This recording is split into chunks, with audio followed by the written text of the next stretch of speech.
I was retired in Vrindavan, and at 70 years old, I thought that it was to be done.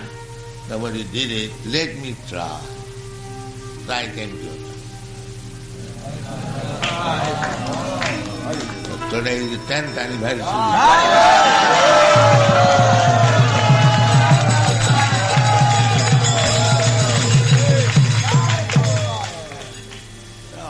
At least from material calculation, if I would not have taken that risk, when I was coming, my friends and others thinking this man is going to die.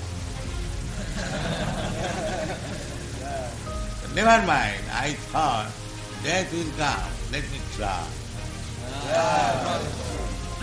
So, this activity must be practiced, begging of Sanatana Goswami, that he said, upon kripate koho bhaktava.